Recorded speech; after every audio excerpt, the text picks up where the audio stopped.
So you buy 4 liters of milk of your choice. I prefer the homogenized just because I want full fat yogurt.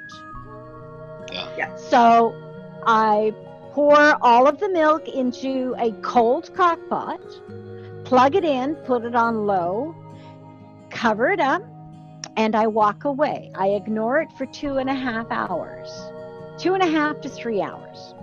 Then I come back and I check the temperature.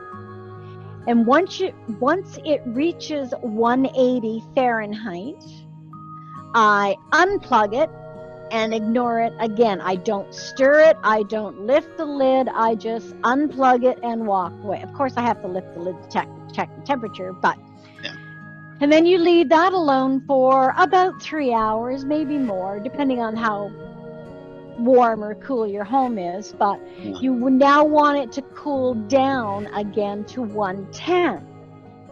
Okay. Once it reaches 110, not 115, not 90, but 110, you then take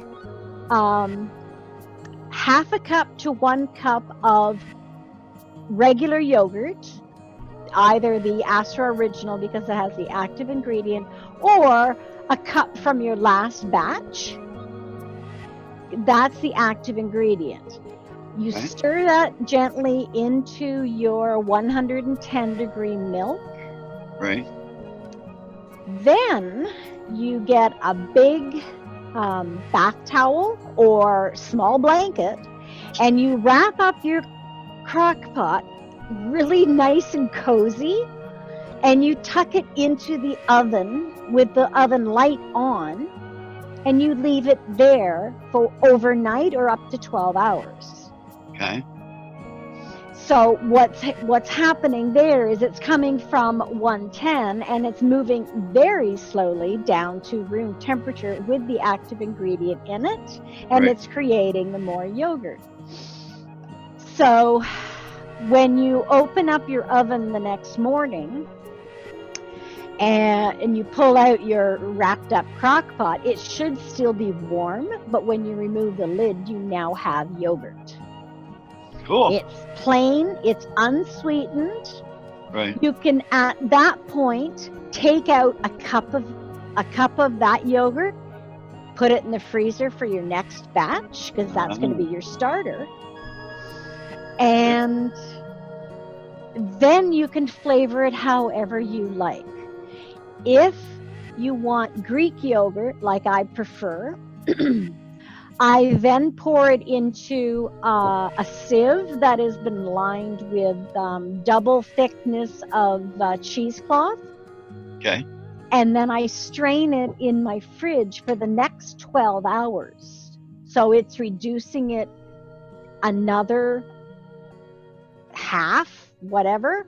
Okay. But the liquid that's coming off of it is pure whey, and it's usually very clear, especially if you've used the right thickness of cheesecloth. But so yeah, and the longer you let it drain, the thicker your yogurt becomes. I like the nice, thick, smooth Greek yogurt. And it takes me about 12 hours to get it to the consistency that I like.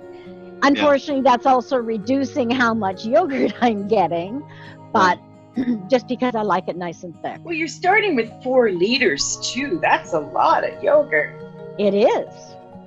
So that's really cool. I once, Auntie Lee makes these really great salmon wraps. And she always made her own cream cheese.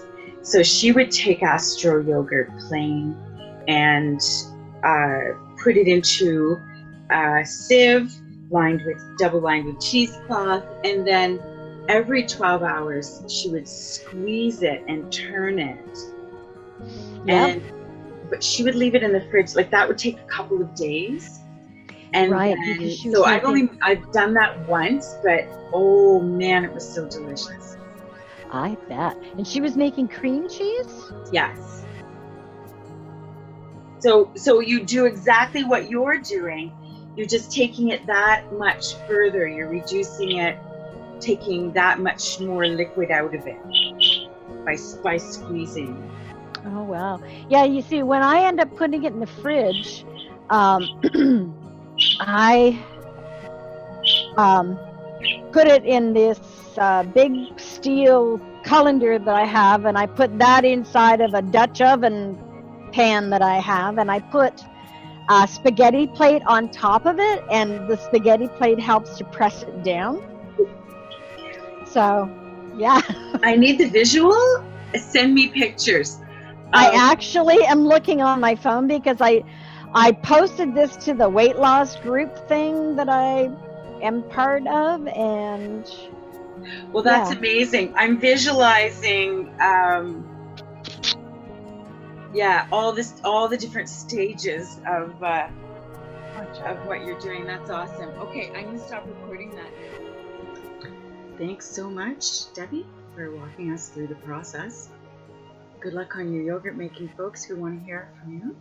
This has been the Three Siblings.